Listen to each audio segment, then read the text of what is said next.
Prosesor ini akan jadi standar baru untuk gaming di mini PC. Cuman bermodalkan iGPU bisa main game grafis tinggi dan dapat FPS segini. Ya bisa lah, tapi sebelum itu kalian jangan lupa buat like video ini, subscribe channel COC Komputer, nyalakan loncengnya, dan jangan lupa share ke teman-teman kalian kalau merasa video ini bermanfaat. Jadi ini adalah Ryzen 5 8600G guys. Untuk ukuran prosesor ini bisa dikatakan prosesor yang paling mantap buat gaming saat ini menurut gua. Kenapa gua bilang mantap? Karena prosesor ini itu udah punya iGPU AMD Radeon RX 760M yang di laptopnya aja itu performanya itu udah enak banget. Apalagi ini untuk performa PC guys. Buat spesifikasinya, prosesor ini memiliki 6 core dan 12 thread dengan boost clock sampai 5 GHz. Punya arsitektur Zen 4 dan TDP-nya cuma 65 Watt doang.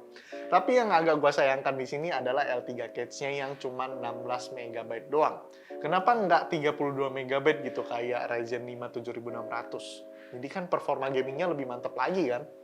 Dan yang kayak gue bilang di awal, kalau Ryzen 5 8600G ini tuh memiliki iGPU RX 760M. iGPU ini tuh memiliki 8 core dan punya frekuensi itu sekitar 2800 MHz. Untuk memorinya sendiri tuh biasanya dia ngambil dari RAM. Jadi sebenarnya performa dari iGPU ini itu bergantung dari kapasitas RAM yang kalian pakai atau kalian gunakan. Oke, ya udah, sebatas itu aja pembahasannya. Oke, jadi gue akan ngetes prosesor ini dengan 4 skenario yang berbeda. Yang pertama adalah dengan RAM di frekuensi 4800 MHz, RAM di frekuensi 5600 MHz, RAM di frekuensi 6600 MHz, dan juga akan gue sandingkan sama VGA Discrete GTX 1650. Dan untuk sistem yang gue gunakan adalah prosesor Ryzen 5 8600G, motherboard B650M, RAM DDR5 16x2 6600 MHz, 650 Watt power supply 80 plus gold, dan pakai CPU cooler PC Cooler K4 Plus untuk sistem pendinginannya.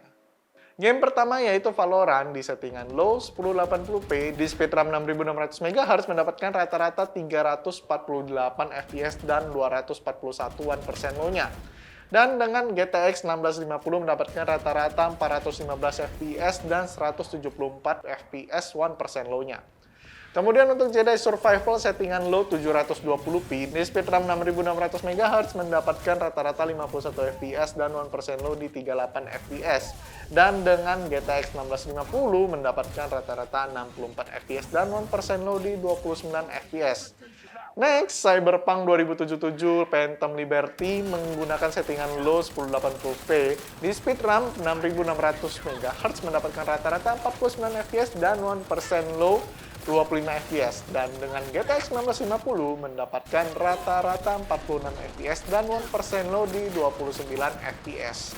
Game mainstream Dota 2 settingan low 1080p di speed RAM 6600 MHz mendapatkan rata-rata 178 FPS dan 1% low di 97 FPS.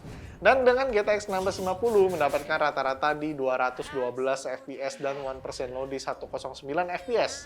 Dan yang terakhir adalah Counter Strike 2 settingan low 1080p di speed RAM 6600 MHz mendapatkan rata-rata 170 FPS dan 1% low 110 FPS.